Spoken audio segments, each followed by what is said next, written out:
would do is I'd call the business owner up and I'd say, hey, you know, I'm a marketing representative with XYZ company, and here's what I'd like to do. If you're willing to sit down with me for a half hour, we'll go through what you currently have set up for your marketing.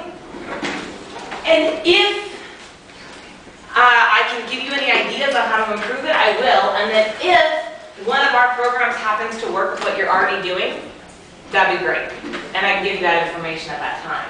But I gave people, my goal was just to give people value just to show up to the meeting. Because if I could sit down with you and say, hey, let me help you look through your marketing and give you some ideas to improve your marketing whether or not we work together, there's a lot more incentive to say, hey, you want to sit down with me so I can pitch you on my program? Right? So when you're trying to get appointments with people, offer them some sort of reason just to sit down with you. And I guarantee you one thing, it doesn't always have to be money. See, sometimes we get caught up on this idea that I have to give money, I have to give physical value for them to sit down with me. Well, that's not always the case. In fact, there's a lot of value in information. You know how I can prove that? Because you guys are all sitting here today. You took time out of your day to drive down here and show up because you knew you were going to get information on how to generate leads for your business. So, give them value just to show up. Once you're inside the appointment, the first step is to build trust and rapport. How many of you guys ever heard this phrase? People buy from people they like and, can you finish the sentence? Trust. People buy from people they like and trust. They don't like you and they don't trust you, they're not going to buy from you. There are too many other people in the marketplace that provide your service. Right? I'm not alone. I have competitors in this marketplace. Yes? Is that anyone out there that's standalone, they've got a monopoly on their market? No. Apparently the diamond mines do, but we do not. None of us are quite that lucky. So we have to compete. And that means if I don't like you, I don't have to buy from you. I can just go find someone else who can provide me with that service. So you have to figure out a way to get them to like and trust you. Usually this means connect with them on a human level. Like treat them like they're a person, you know, which seems like common sense. And yet for some reason, when we get into the sales cycle, we end up needing to be reminded to treat people like human beings. So, build trust and rapport, then identify their needs. We're going to talk about this one very briefly today. As we talk about networking, we're going to talk about this one just very, very briefly. But really, the idea behind this one is don't go in unprepared. Have a list of idea of questions you want to ask them, so that you can get to the point and not drag it out for 30, 45 minutes before you even figure out what they need from you. Once you've identified their needs, you have to share the benefits of why working with you versus working with someone else is going to be their ideal option. And once you've done that, now it's time to close and handle objections and follow up on the back end. Now, let's see if you guys are listening. How many of you guys, I said there are 2 pieces of this process that should be automated. How many of you guys remember what the first one was? Lead generation, and the second one? Follow-up. See, you guys are good. All right. So, here's the thing I found. Oftentimes we end up sitting at the desk going, where are my leads? Spoke to a guy on Tuesday, and we were talking, and I said, so what's your biggest challenge in business right now? And he said, seriously? I just don't know where to go to get leads. I'm not cold walking, but I just sit at my desk. Like, I don't know where to go to get good leads. And I said, wait, are you serious? You just sit at your desk? He was like, yeah, that's where I spend most of the day is, you know, building my website and doing all these other things I shouldn't be doing because I just don't know where to go get leads. So we sit at our desk and go, where are all the leads? Why are they not coming to me? Right? But the thing is, lead generation is something you have to go do. And so even though you can automate it for the most part, you still have to put some work and some effort into it. It's never going to be 100% automated. Someone somewhere is going to have to pay attention. Now the cool thing is that someone may not end up having to be you, but someone's going to have to put some attention on it. So you have to spend some time on it. Now the second cool thing to realize here is that there is a direct correlation between lead generation and the number of sales you close. Right, we all seen this meme running around the internet. I don't always do lead generation, but when I do, I close sales. It's because the more leads you generate, the more sales you can close. Right? Even if I have a terrible closing ratio, even if I'm closing 1 in 20 people, but I get 200 here a math genius can figure out how many leads I get to close at that point? Close 1 in 20 and I get 200. I think it's 10, we'll just go with that. Okay, I generate 200 leads, I can close 1 in 20, I can still get 10 sales. And that's still beating the guy who closed 1 in 2 but only generated 2 leads. Yes? So, and you can respond, you can reply, the mic's only catching me, you're good. You have to work at this. But the cool thing is the more you work at it, the more sales you get. And you know the really cool thing is, the more sales you get, the more money you get. That's how it works. So let's talk about 3 mindsets for sales. First question I want to ask is, what is a lead? Anybody in here have an idea? What is a lead? Because this is what I found. There's a misconception out there about what exactly a lead is. Does anyone have any idea? Go ahead and throw it out. Prospect customer. A prospective customer. And that's really what we get. That's perfect, because that's what we get caught on. We're like, okay, I have to get a prospect. But what I want to talk to you guys about, first things first, I want to break it down so you realize I'm only talking about this one portion of the process. All of this other stuff, we're not really going to cover it today. So if you came in here expecting to find out how to close more sales, that's not what we're going to cover today. We have a class next week. You're more than welcome to join us next week, and we'll talk about closing sales. But today, all we're talking about is where do I get my leads from? And this is the trick, because people they start putting pressure on themselves. Now let me ask you guys a question. It's a hypothetical scenario. If you had an option, you could either hop on a truck and take the truck to the airport, or you can borrow my machete and hack your way through 40 miles of Amazon jungle to get to the airport. How many of you guys are going to hop on that truck? Okay, and for those of you who think that it would be fun to hack your way through the jungle like I did for the first 2 seconds, that's about how long it actually stays fun. At some point you just decide, this isn't worth it, I'm going to hack my way, I'm going to just hop on the truck. It's human nature. We go for what's fun and easy. We try to avoid the things that put pressure on us. So here's the thing. If you're putting pressure on yourself about having to generate prospects, but having to generate clients by generating your leads, you won't do it, because now you start avoiding it. And now you start trying to come up with other things to do. So here's the thing, I want you to write this down. A lead is nothing more than a name and a form of contact. A lead is nothing more than a name and a form of contact. You guys are going to have this memorized by the end of the hour. A lead is nothing more than a name and a form of contact. You see, once we decide that my lead is just a name and a form of contact, it takes all the pressure off. Now I'm not freaking myself out trying to figure out how I'm going to generate a prospect. Once you have a lead, you can put them in any bucket you want to. Right? You can run them through whichever sales process you want to. I could generate a lead and put them in my referral partner bucket. Or I could generate a lead and put it in my prospect bucket. Or I could generate a lead and put it in my, I don't know what the heck to do with you yet bucket, I'll figure it out later. You can generate as many leads as you want to. Put them in whatever sales funnel you need to. But as long as all you're focused on is let me get a name and a form of contact, it makes it so much easier. Now let me ask you guys a quick question. How many of you guys have like a drawer full of business cards sitting at home somewhere? Okay, now what's on every single one of those business cards? Name and a form of contact. Usually number and email address, right? So all you have to do is get a lead. Now what you do with that lead, that's up to you, and that's why I recommend you join us again next week. But let me show you how you can get more leads than you know what to do with, because isn't that the dream?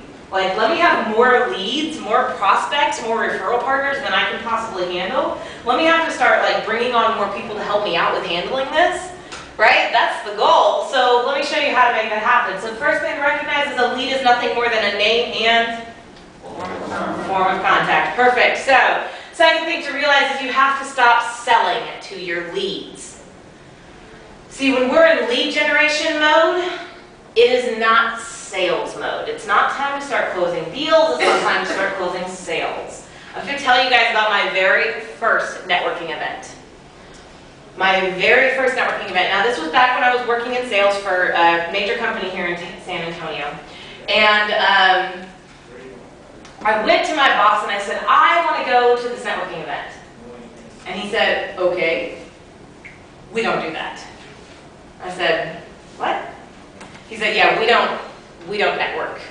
You have your yellow pages and grab billboards as you're driving around town. We don't network. I said, okay, I want to go to this networking event. He goes, well, here's the deal. If you can hit quota, the networking event was on a Wednesday at lunchtime, by the way. So he said, if you can hit quota, you can go to your networking event. But you have to hit quota by Wednesday morning.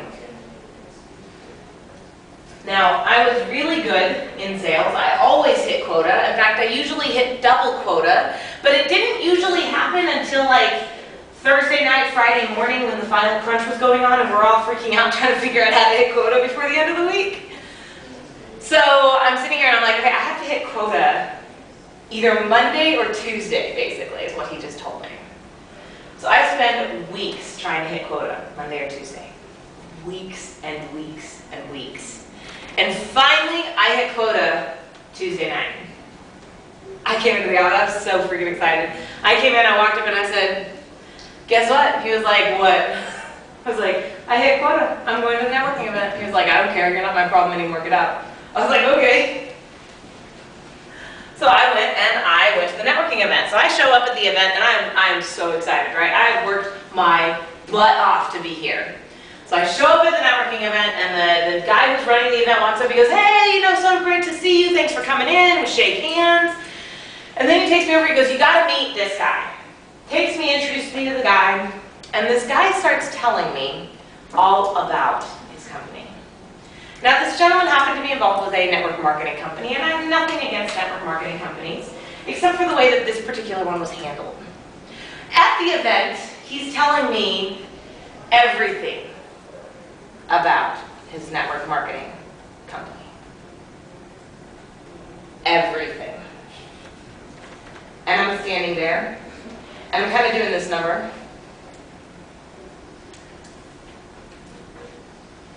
And I'm trying to get away. And he's following me.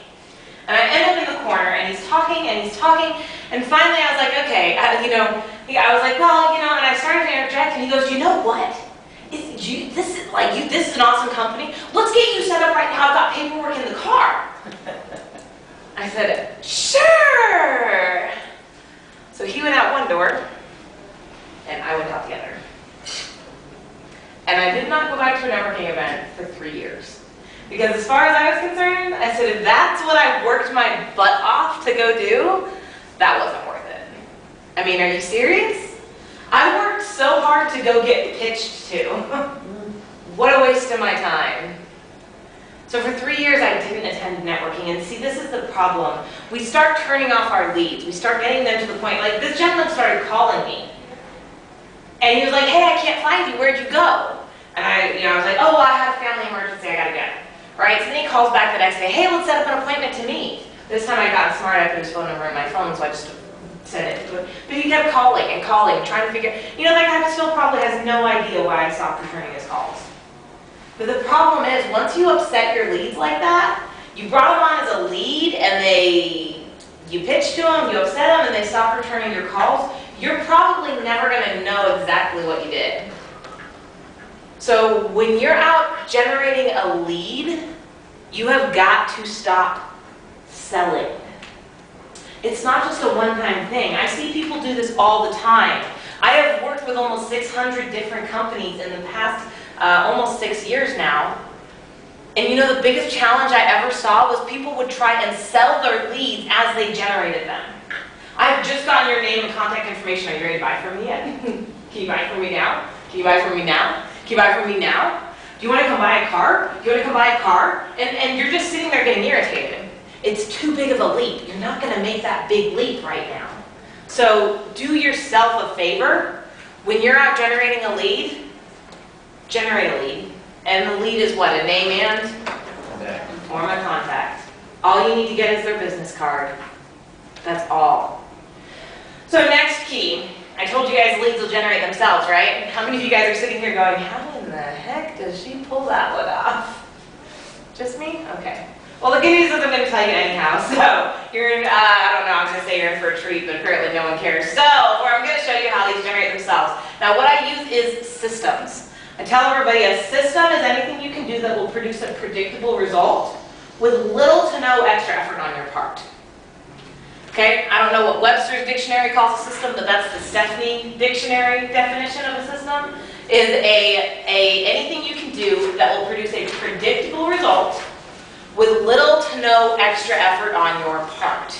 I've got a really easy acronym for you to help remember this. You see, systems help you save yourself time, energy, and money. Systems help you save yourself time, energy, and most important of all, money. They save you energy. They produce predictable results where you don't have to sit there and think and think and think and work and work and work to try and get this result to show up. See, that's the problem that I ran into. When I was in sales, I had to think and think and work and work and work to try and get my sales. I had to fight. I had to push. I didn't realize you could set up systems so you can start to get predictable results in your sales. I had no clue why I was closing some sales and why I was losing other sales. They would send sales reps out with me to learn, and we'd be driving to the appointment, and the other sales rep would be like, so what do you do, Steph? I'd be like, just watch. I have no idea.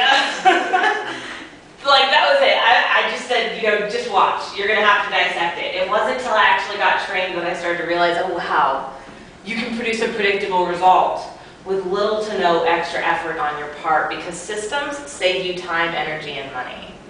So let's talk about these actual systems. The first piece I'm going to teach you guys is to have an appointment setting or a lead generation goal. First time I heard about this one, holy cow. The guy I was working with at the time, he said, Stephanie, I want you to generate 5 leads a day. Now I looked at him and I said, okay, let's clarify something here. I've been, up until this point, I was a sales rep, working for someone else, doing sales full time. Now I'm a business owner, and I have to handle the sales, and the marketing, and the delivery, and the employees. And you want me to generate 5 leads a day. Now just to be clear, Eric, I wasn't generating 5 leads a day back when I was doing sales full time. So how insane are you? I mean, dude, that's 25 leads a week. Hey, I may not be great in math, but I can at least do 5 times 5. And he said, yeah, well, wait a second. Now inside I'm all like, oh, thank God. He has figured out that this is a crazy, insane goal. This isn't going to work. And he goes, so, don't you work on Saturdays? Yes.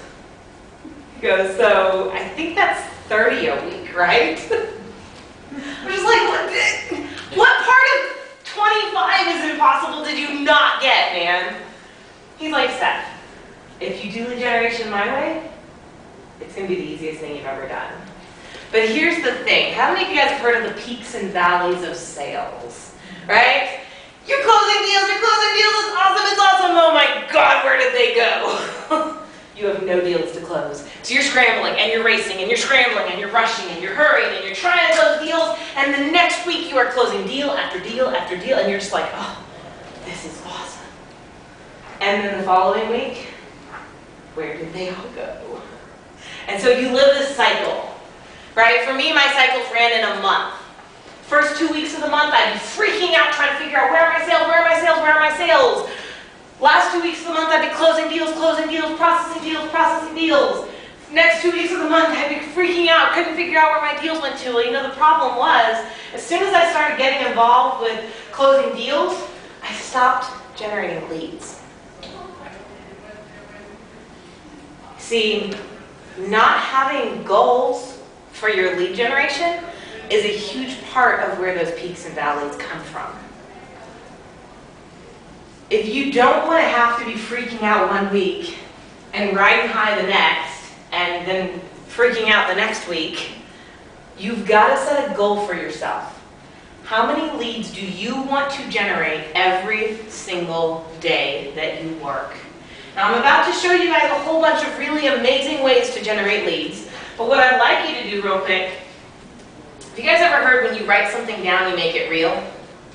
Yeah, am I the only one? Okay, a couple people, 2 people over here. So when you write something down, you make it real. So what I want you guys to do is think about what is your lead generation goal per day. How many leads do you feel that you can generate every single day? And I want you to write down very specifically, I will generate, and then insert your number, leads per day. Go ahead. I will generate 5 leads a day, 2 leads a day. I've had some people say half a lead a day. I don't know how you generate half a lead a day, but you know, some people have tried to pull that one off on me. I guess like that's just getting the name, not getting the contact information. I don't know how that one works. All right, everyone have their number? You've got a number of leads you're going to generate every day, yes? Now what I want you to do is add 2 to that number. You see, the problem is we tend to do what we're pretty sure we can accomplish. We tend to do what we're comfortable with. I can pull this off. I can get half a lead a day. That's only 3 leads a week, right? If I work on Saturdays, I can get half a lead a day. The problem is, you guys ever heard that growth begins outside your comfort zone? Yes. So how are you going to grow if you're only generating what you thought you could already do? See, for me, I kept trying to negotiate Eric down. Well, what if I just do 3 a day? What if I just do 2 a day? He wouldn't let me negotiate down. And I can tell you guys one thing, it wasn't right off the bat, I didn't walk out of that meeting and suddenly start generating 5 leads a day. It took some time to build these systems up, but it's a goal to reach, it's a goal to grow into. Instead of having a goal that you've already accomplished, that's like, I mean, not even a goal at that point, right? It's just living.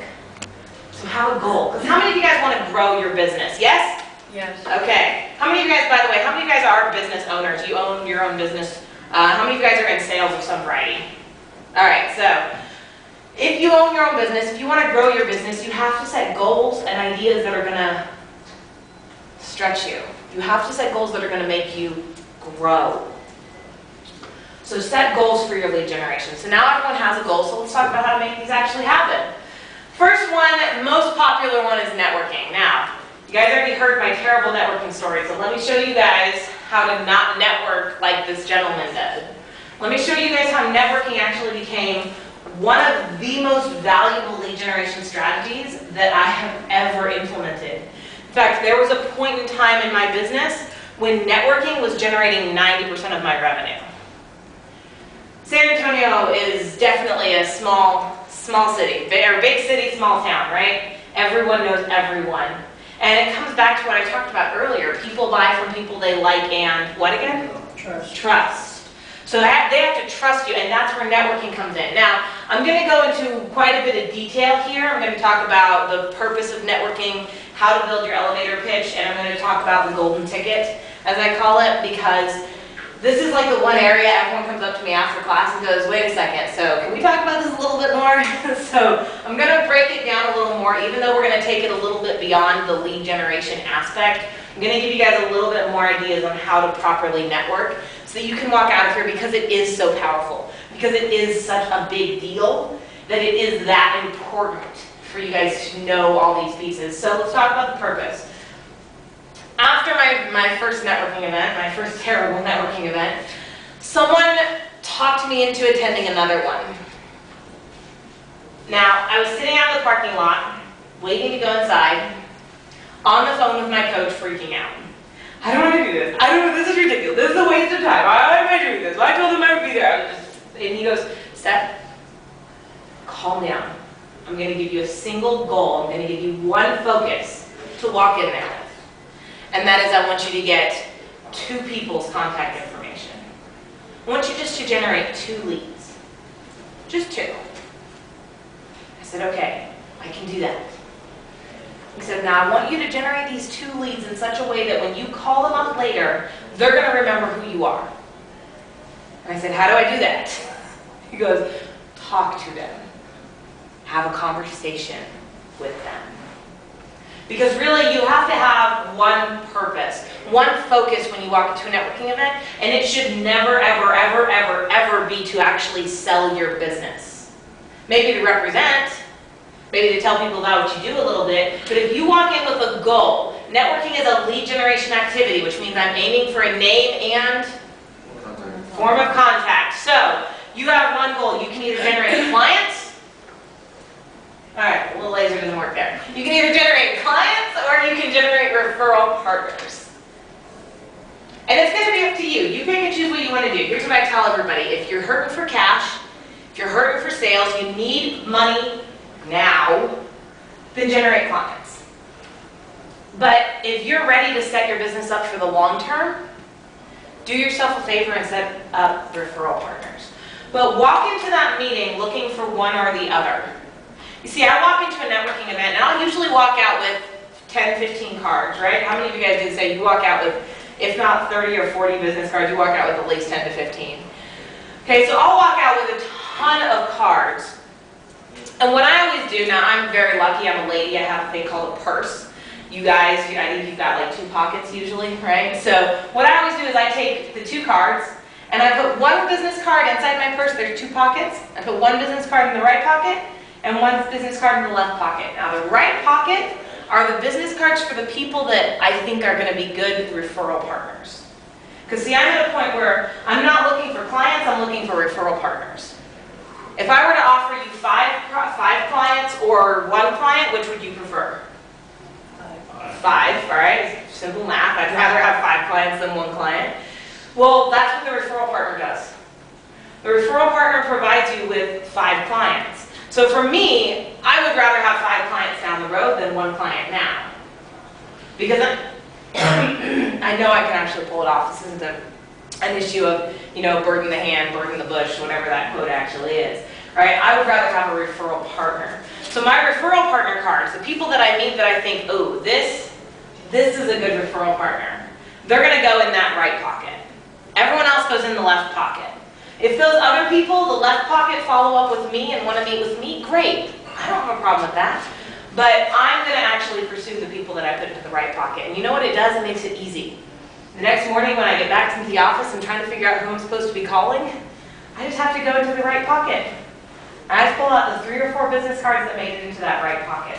So it makes it easy on myself so I can focus on networking. Now when you're at the actual event, you have to be able to tell people what you do, right? Now we gotta laugh about this, right? Because the elevator pitch, as it's been called, has gotten some of the worst coverage, like the worst bad press ever. There are entire books out there about how the elevator pitch is antiquated and no longer needed. But the truth of the matter is, you still need to be able to convey to people what you do in your business very quickly. And if you've ever been to a networking event where you have to stand up, talk about yourself, sit down, and then the next person stands up, talks about themselves, and sits down, and it goes around the table. You guys have all been to those events? Yeah? You have to find a way to stand out from the crowd. Because if you're sitting in a room full of 60 people, what's the likelihood they're going to remember yours? Not very high. You have to find something that's going to allow you to stand out. So as much as people want to say the elevator pitch is antiquated, and I get it, yes, to some extent it is, because the elevator pitch stemmed from a time when we all worked in office buildings and you had to be able to tell people what you did on the way down from the office at the end of the day in the elevator. We don't do that anymore, but you still have to be able to convey to people what you do and why it matters very quickly. We may not have quite the attention span of a goldfish, but I think we're only slightly better, okay? Goldfish have 2-second attention spans. If you're ADHD like me, sometimes I only have 2 seconds as well. But for the most part, we don't have very long. You have to do something to get people's attention. So let's walk through the 4 pieces. And I'm going to teach you guys, what I'm teaching right here is what I call the essence of a script. How many of you guys have ever heard of scripting for sales? Yes? How many of you guys, as soon as someone says scripting for sales, start thinking of something like, thank you for calling tech support. Your call may be monitored or recorded for quality assurance purposes. My name is John. How can I help you? You're going, sure thing, John. Right? Okay, so that's not what I'm talking about. What I want to give you guys is something a little bit different, because when we think scripting most of the time, we start thinking of that.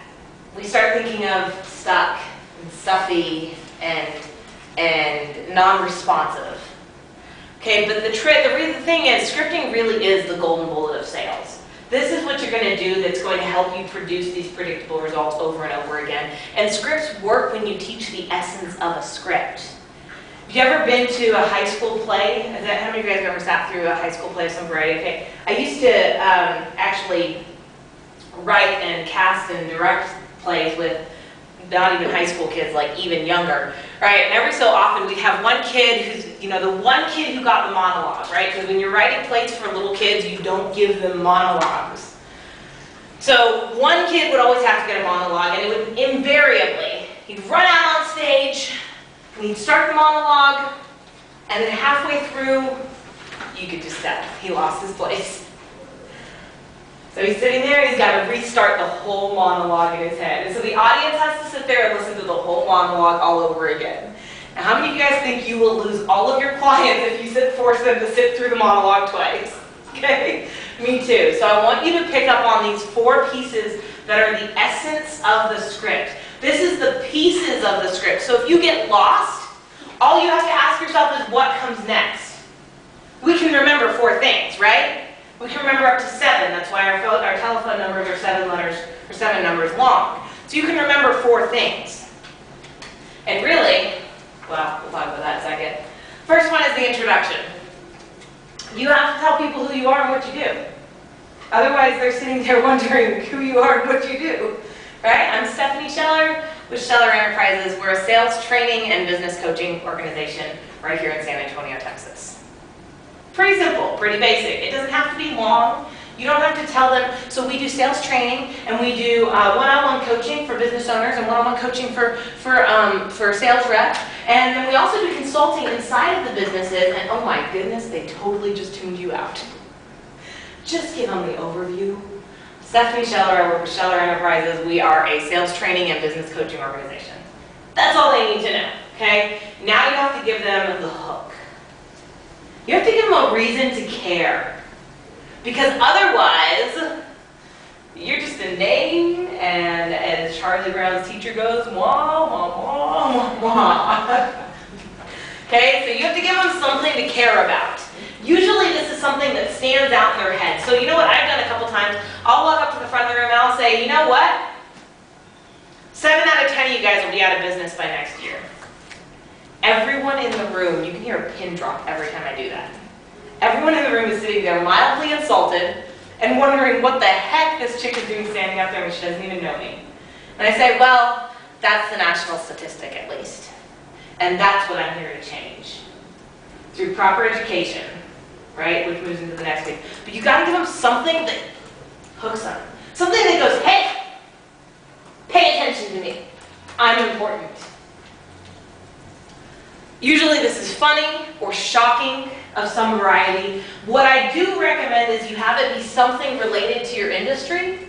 It really is random to just stand up there and start quoting jokes that have nothing to do with you. Okay? You can quote the joke if it's funny and you can relate it to your industry, but make sure that your hook gets people's attention. You know, the other thing I've also used, I'll stand up and say, we are in the midst of a terrible conundrum. And I'm not talking about politics. And usually there's a joke or a laugh, right? And then I say, okay, we set up, and then I go into my description or my ask. Now I'm letting them know a little bit more detail. I've told them who I am, I've given them a reason to pay attention to me and to care. Now I have to give them some detail. And so you have one of 2 options. If you're attending this networking event regularly, consistently, then you could probably ask for a referral of some variety. Where you say, hey, I'm trying to get connected to someone at the Valero organization, or I'm trying to get connected to, Jimmy John Bo Beam's magic hattery. I don't know, I'm making stuff up, right? But you ask for a referral, or you can give them a description. So if I stand up there and say we're in the midst of a terrible conundrum, I need to describe why. We live in an economy that requires small and medium-sized businesses in order to keep the wheels of the economy turning.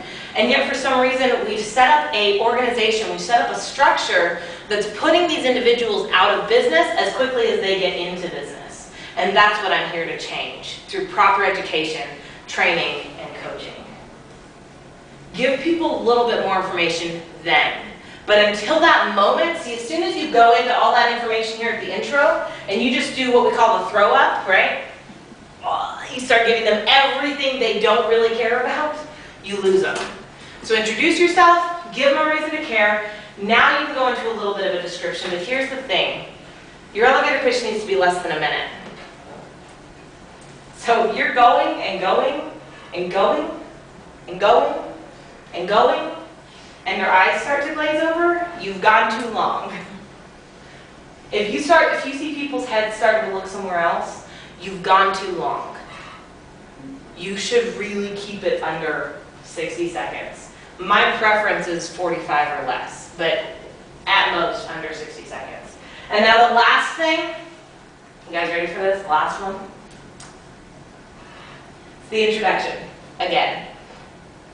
Because the first time you told them who they were, or who you were, they didn't care. But now they do. And see, here's the thing. If you've ever sat through a room, right, if we're doing this one-on-one, if you and I are just having a conversation, I don't have to sit here and all over again and be like, oh yeah, by the way, I'm Stephanie Scheller. I mean, you could, right? Because how many times by the time someone's finished talking, we've already forgotten what their name is? So then we have to like look down at the cards surreptitiously and pretend we're looking at their logo or something, right? Because you're trying to remember what their name is. So you could say, I'm Stephanie Scheller. Oh wait, I already told you that. You could give it to them, trying to be nice. But if you're doing the whole stand-up, sit-down thing as it goes around the room, you really need to give this out again. I can't tell you guys how many times, I remember very specifically, we'd gone around the room, and one lady stood up and she was talking, and she was a photographer. And I was like, wow, I loved her elevator pitch. Like, that was really cool. So I started going through all the business cards in front of me, trying to figure out which one was hers. Well, there were 3 photographers in the room. And she didn't tell us what her name was again at the end. So I just said, okay, well, I'll try and catch her after the meeting, but if I don't, I guess I'm out of luck. So make sure you give them the introduction again. And that's the essence of the script. So you're standing up there doing your thing. Where am I at? I introduced myself. What's next? The hook.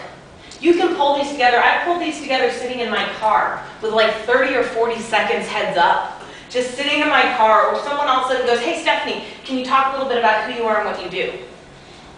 Sure. Pull that together just real quickly. All right, so last piece, the golden ticket to networking. This is where you're going to actually get your business. And the only reason I talk about this is because everyone always ends up coming up asking at the end. But this is the one-to-one after the event. You have to call those people. Remember the ones who went into the right pocket, or your right pocket, your guy? Call them up and ask them to sit down with you one-on-one for coffee. Ask them to sit down, see if you can learn about how you two can help each other out in your businesses. Now there's 2 keys to running a successful one-to-one. The first one is talk last. Let them talk about themselves first. You see, whenever they're doing a lineup of speakers, they always say, hey Stephanie, when would you prefer to go? And there's really 2 times when you want to go. You either want to go first or you want to go last, because they're the most memorable, right? Well, whenever possible, go last. Because last is what everyone remembers. So let them talk about themselves first, because if you start talking first, the problem is you're going and going, and all I can think about is, what am I going to say? Ooh, and I've got to remember to tell them about this about me. Oh, and I've got to remember to tell them about this about me. And so now in my head, I'm not really actually paying attention to anything you have to say. So let them get that out of their system. Let them talk first. Let them talk to you about their needs and their wants. Let them talk to you about why they run their business the way they run their business. And then the second key is be prepared. Have a list of questions to ask them ahead of time. Instead of winging it once you show up at the meeting and then sitting there staring at each other blankly, have a list of questions you can ask them, even if it's just 3 or 4 questions. My favorite questions are always, what do you do? How do you do it different from everyone else in your arena? And why did you get into what you're doing? 3 very easy questions that people will have to take time and think about answering, so that we're not sitting there and that gives them the chance to tell me everything they need to about themselves. And now I'm not sitting here wondering if they're ever going to stop talking, because I'm guiding the conversation. So it allows me to let them talk first while getting information out of them that I know is going to be pertinent and I'll remember it. So be prepared. Referrals, these ones are so much fun. How many of you guys love a good referral? Yes? Okay. We all love referrals because referrals are so much easier to close than everyone else, right? I don't have to worry about building trust with you. Someone's already pre-qualified you. This is awesome. So there's 2 techniques I use for referrals. We're going to go through these very quickly. First one is to have a referral system. How many of you guys have any idea how many businesses in the U.S. rely on referrals for more than 90% of their business? Any ideas? Like most of them. Percentage. What percentage? 95. 95. Is that 96? 96% of all businesses in the U.S. rely on word of mouth or referrals for more than 90% of their business. That's a lot. Now here's the shocking part. Less than 15% of them have a strategy to generate that word of mouth referral. They've all got the 90% of their business. But most of them it's just happening by accident. I don't know about you guys, but I don't like accidents. They usually cost a lot of money and they're unpredictable. So here's what I'm going to recommend. Have a system. Now, in order to have a system, there's a couple things you need to understand. First of all, you need to know the 4 reasons that people refer. Because you need to build a system that's going to influence people to actually refer to you, right? So the number 1 reason people refer is because they like you. They want to help you out. We're friends, you're starting your business, let me send my friends and family your way. Okay? The second reason they refer is because they want to help someone else out. You did a good job, and now I know you're going to take care of my best friend, so I'm going to send my friend to you. Now these 2 reasons, these are pretty much the main reason people get referrals, for the most part, right? We rely on just 1 and 2. Well, that's only 50%. So if you're relying on just 1 and 2 to get your referrals, you're missing out on 50% of the business you could be getting. So the number 3 reason that people refer is because they're incentivized. I sat down with a lady once, and she was it was supplemental insurance. And we're sitting there, we're talking, we go through the meeting. I like what she had to offer, I got the insurance. At the end, she goes, okay, so let's play a game of tic-tac-toe. I'm like, okay. She pulls out a sheet of paper, and it's got, you know, the nine lines, right? 9 boxes with lines inside of them. She goes, if you can give me the names of 9 of your friends and family members that you think the supplemental insurance we just talked about will help, then what I will do, and in my head, and I've already stopped her, like in my head I'm going, yeah, I'm not giving you 9, honey. Like, I'll give you 2 or 3. I'm not giving you 9, and I'll give you the 2 or 3 people that I know won't answer the phone, just to be nice, but I'm not gonna give you 9. And then she goes, if you give me these 9, anytime I get 3 of them in a row to sit down with me, I'll send you a $50 Visa gift card. So no, let me take out my phone real quick. And then I started texting all my friends and family members saying, hey, I'm sending someone your way, so real quick, make sure you at least meet with her. Right? Because now I was incentivized. I'm like, wait, 1, 2, 3, 4, 5, 6, 7. That's like $100. Yeah, I will so do that. Right? So she asked, she incentivized me to actually give her the referrals. It wasn't just a, hey, if you like me type of thing. Because here's the thing, even if I like you a lot, that's not going to be first and foremost in my mind. Even the most self-giving person in the world still spends 24/7 with themselves.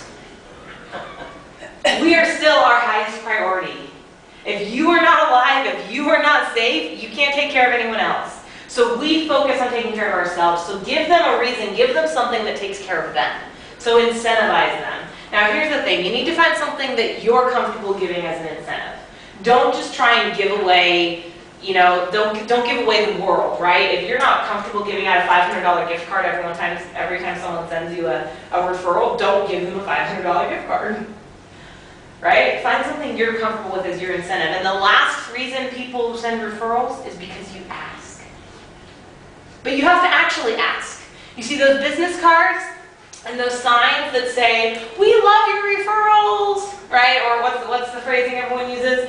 "The highest compliment you can ever pay me is to send me the referrals of your friends and family." That doesn't work. How many times have you seen that and gone, "Oh, I need to send them a referral now"? No. Right? It always makes me laugh. I get people all the time who are like, "Well, I got that on my business card." I'm like, "Really?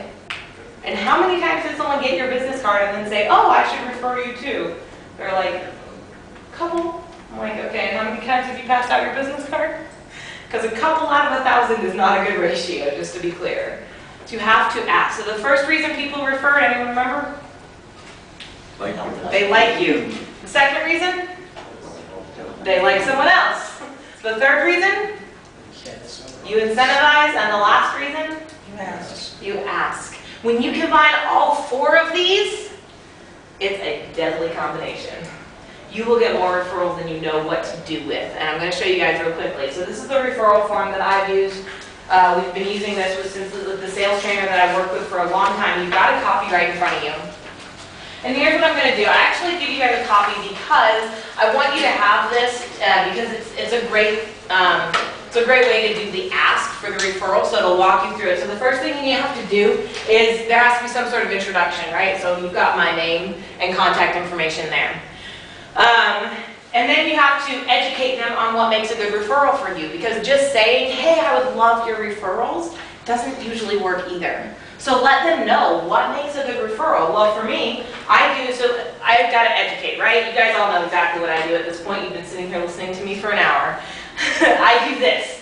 I come into companies and I do training on any topic as far as it pertains to systems, sales, or marketing for businesses. Great referrals for me are the organizations that are listed right there. Anyone from mortgage companies, real estate, car dealerships, chambers of commerce. I'm trying to do it again. All right, Chamber of Commerce is a great one. These are all people, and you may know anyone, a friend, a family member, a spouse, that may be members of these guys. Now here's what I'll do. Everyone has been able to fill out all three of these and either email it to me or send it to me. I've got a copy of a book called 21 Ways to Close More Sales. It's a short little read. It'll take you about 30 minutes to get through, but you'll get 21 different ideas on how to generate more sales in your business and close those sales. And anyone who's been able to give me a filled out form with all three of these, either in person after the event or if you email it to me, I will send you a digital copy of 21 Ways to Close More Sales. It's really that simple. It's a great way to get your hands on something that can help you out for very little. And I can tell you guys this, I've received so many of these sheets of paper at this point that it's gotten to the point where it's actually hard for me to follow up with them. I've had to hire someone else to help follow up. But that's all I ask for. I ask for referrals. I educate you guys on what I do and what I'm looking for. And then I give you a space to give me that referral information. See, that's the key. Sometimes we ask for the referral and we forget to tell them how to get that referral to us. And we give them the idea that it's okay for, you know what, you just take your time and just send them my way. Well, how many times has someone said, "Hey, I sent someone your way," and you're like, "Oh, they never came." Right? You're sitting here going, "Why didn't they show up?" I thought, and the other person's going, "I don't know, they needed you, I thought they wanted you," and you're both totally lost. Well, you know what happened? Life got in the way. They got busy. They didn't have time to call you. It's up to you to call them. So your job is to get the contact information. Don't leave it up to them to send the referral out. And that's why I send out this form, because I don't care if you send me referrals or not. Trust me, it's not going to make or break anything for me. I want you to have a physical reminder of why you need to ask for referrals. Ask, educate, provide a way for them to get the referral to you, and then ask again. And if you do it in that order, I promise you will get more referrals than you know what to do with every single time. So let's talk about the RRR, the reciprocal referral relationship. This one is fun. RRR, reciprocal referral relationship. These are people who are industries that are similar, but not competing with you. similar to your industry, but not a competitor. So this would be a residential real estate agent and a commercial real estate agent. Similar, but not competing, unless they both happen to do both. In which case, yeah, it's a little bit of competition. But this would be a mortgage broker and a real estate agent, or a business coach and a CPA, or a business coach and a headshot photographer, or a business coach and a attorney, a business attorney. See, these are all of my reciprocal referral relationships. Attorneys, CPAs, photographers, videographers, people who provide businesses to other businesses. Those are my reciprocal referral relationships. We're similar, but we're not competing with each other. In fact, I even got a gentleman who calls himself a business coach, but he's really a CFO for hire. He's a great referral partner with me. Even though he calls himself a business coach, he and I don't do the actual same thing. But we recruit the same client, and we're able to send a lot of business back and forth. So what I want you to do is I want you to think related industries.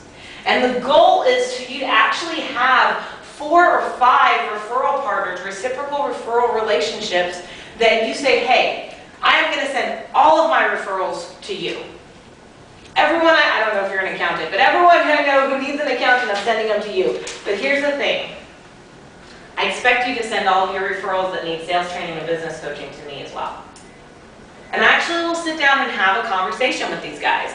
So what I encourage you to do, real quickly, let me walk you through this. Think about 5 industries that are related to you, but not competing.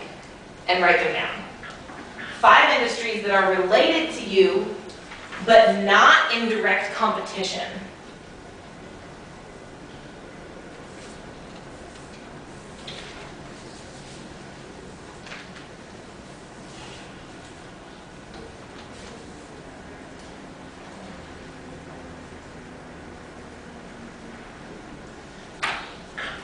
Once you've got your 5 industries, and I know some of you guys are still thinking and trying to write, so I'm talking very slowly, trying to give you time to get it written down. But once you have your 5 industries, I want you to think about who is the best person in that industry. Who's the person, when you think of this, man, that's the person that pops to the front of your mind, right? So I sit here and I go, okay, who's the best life coach, life success building person? Tony Robbins. That's the best person in the industry, right? That's the guy. That's the name I've got written down, and he doesn't know it yet, but one day he'll be my reciprocal referral partner. We'll get there. But think big. Who is the person you want to be your reciprocal referral relationship? Who's the name that when you think of this industry, that's the guy in the industry, or the girl? I'm not gonna judge. Guy or girl? Who's the person? Write that name down next to the industry. And if you really can't think of who the heck to write down, you could always try going home and Googling it. But I'd like to try and get you guys to do as much in class as we're working as I can, because usually once you go home, where does your notes and your sheet of paper end up? Yeah, no one wants to admit it. But they all end up in the desk, under the bed, under in the folder, right? And then you pull them out 6 months later and you're like, oh my gosh, this was so cool, right? So write it down now, because the likelihood you're going to get back to it later is very slim. So who are your reciprocal referral relationships? Now to build these relationships, there's 2 things you have to focus on. The first thing to focus on is this last R, relationship. This is not slam, bam, thank you, ma'am. This is not, let's meet at an event and, hey, let's be reciprocal referral partners. Okay, great. And then you walk away and you don't see each other again. And then you sit there and go, well, he's not sending me any referrals. Right? So this is not that. This is a relationship. Go out to coffee with them. Take them out for lunch. Get them to take you out for lunch. Find people you like spending time with. Because if you want to do this one right, and trust me, this one could generate 20, 30, 40 referrals a month on its own. But if you want to do this right, you have to build a relationship. And that means you have to give first. See, so many times I have got people who, they show up and they look at me and say, you know, Steph, he just never sent me any referrals. I'm like, oh, well, did you send him any referrals? Well, I'm not going to send him a referral till he sends me a referral. And I'm like, you want to bet how much he's sitting on the other side of the world thinking the exact same thing? Everyone's sitting here going, I'm not going to send a referral until she does. You know what? Send one, send two, send 3, 4, 5. If you get to 10 referrals and you still haven't gotten one back, then it's time to have a conversation and a concern about that. And you can, every so often you'll have to do that. I had to have one with the CPA I'm working with. I said, we send him referral after referral after referral, and finally I called him up and I said, hey, so the referrals I've been sending you, are they not good or something? Because I'm not getting any back. He was like, oh yeah, no, we need to figure out a way to introduce you to my clients. I was like, yeah, we do. But I gave first, right? I'm not going to sit here and be like, hey, why haven't you sent me any referrals? Hey, why haven't you sent me any referrals yet? All right, let me give. It's a networking group I attend. The motto is givers gain. Givers gain. Give first. You'll get it back. But focus on giving first. I can't tell you guys, every single day I get blown away by how many people come up to me wanting to give, wanting to do something for me for free, because I come out and I do these trainings and I help people all the time. And it blows me away again and again. But you know what? In order to get those people who wanted to design my logos for free and do my headshots and all these things, I had to get out here and actually start giving first. They weren't just going to walk up to me randomly on the street and say, hey, you look really pretty. Can I design a logo for you? That's not how it works. Give first. So let's talk through a couple of other techniques, and we're going to go through the rest of these fairly quickly because I'm not going to go into quite as much detail as I did with the networking and the referrals. But what I will say is if you have any questions, you're more than welcome to hang out here with you guys. You can ask questions, or you're more than welcome to email me, and we'll make sure that you guys get my email address. So you can email me the questions, and I'm more than happy to go into more detail. But one of my favorite ways is landing pages. Because once you get a landing page up on the internet, now just really quick second here, to be clear, a landing page and a website are totally different. A landing page is a single page site that does not go anywhere else. They have one option. Give me your information. One option, because all I'm trying to get out of you is a name and a form of contact. I told you guys you're going to have this memorized. They have one option. They can't go check out About Us and learn more and this and here and blog and Facebook and then get lost in the netherworld of Facebook and never make it back to my site. They have one option. Give me your information. This page is up on the internet. Anyone can find it. And people send me these contact forms all the time. You know the great thing? It took me, I don't know, maybe 6, 8 hours to get this whole thing put together, get it up online, and now I don't have to do anything about it. We've got it connected, so it's getting promoted, because that's the key, right? Just because I put a page online does not mean I'm going to start getting clients from it. Doesn't mean I'm going to start getting leads from it. I have to actually get people to go to the page, and the page has to be designed in such a way that, people want to give me their contact information. But once I have the page up, and once it's generating clients, once it's generating visitors, then this page just exists and runs itself. And this is a system, right? I could go on vacation to Rio for 6 weeks. This page would continue putting new people's names and email addresses and phone numbers in my inbox so that when I get back, I can call them up and start closing deals. That's a true system. Now, there are a lot of ways to do these landing pages, and I didn't finish my sentence. See, that's the ADD side. A website is a full website, right? It's got an About Us page, it's got our services page, it's got a Learn More page, a blog, and videos, and right? It's got all these different places you can go to. Landing page is just one single page, one option. Give me your information. You have a couple of options. You can either hire someone to build your landing page for you, or you can go there to someone called leadpages.com. And leadpages.com, you can put up a free landing page, and you can usually get them up pretty quickly. Now, I know people, every time I get someone in the audience who's like a web developer, they come up and they're like, Stephanie, can't believe you try to convince people they can do this themselves. I'm like, okay, here's the deal. If you want it to be successful right off the bat, and you don't really know what you're doing, and it's not really your forte, get someone to help you out.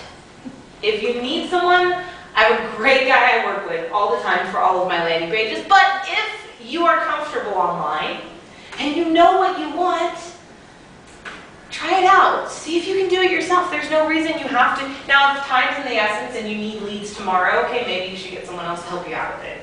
You don't have time to test the page, tweak the page, test the page, tweak the page, test the page, tweak the page, right? So it takes some time, but you can have a landing page up in 5 minutes flat if you're comfortable. Again, if you're comfortable online, right? You can have a landing page up quickly, and it can be generating leads for you. And you could even set up like an AdWords, right? Where you're driving clicks to that page all day long and doing how much work? Nothing, right? So system, save yourself time, energy, and money. Ideally, if you have the right landing page, it won't cost you as much to get people to go there. I don't pay a penny to drive people here. It's just posted all over my social media. It's posted on all these different places that I drive traffic to each other. So landing pages, public speaking. I love public speaking. I wanted to be a public speaker ever since I found out that everyone else is scared to death to be a public speaker. I love it. It's a great way to get out there. And you know what? Here's the thing. It doesn't have to look like this. It may just look like you in front of 5 other people. Right? See, that's like my dream. I'm like, yes, put me in front of that crowd. And then there are other people in the audience who just got like shaky knees just seeing the picture. Okay? But it's fun. And you know the great thing about being a public speaker? It gives you the chance to get out there and educate your prospect. And you know the best part? I don't have to chase clients down. They come up to me. If they're interested in working with me at the end of class, they come up to me and say, hey, Steph, can we have a sit down? I say, sure. Why not? Because I've spent time educating you. Instead of me chasing you, I came in here and I found a group of people that needed information I had to offer, and I shared that information freely. And it is a great way to generate leads, especially when used in conjunction with something we call the fishbowl. Now, the fishbowl can work one of 2 ways. One way has absolutely nothing to do with public speaking. This is the idea where you get like a fishbowl, or in this case, a glass jar, right? And you set it up in a shop somewhere. So I have a client who does photo booth rentals for weddings and stuff like that. And so I told him, hey, you know what? Get a fishbowl, or in this case, a candle jar, and go to a couple of bridal stores and say, hey, I'm going to give away a photo booth once a month for a bride to have at her wedding. Can I put this up? And then on the front, you just across the bottom, you say, hey, free photo booth.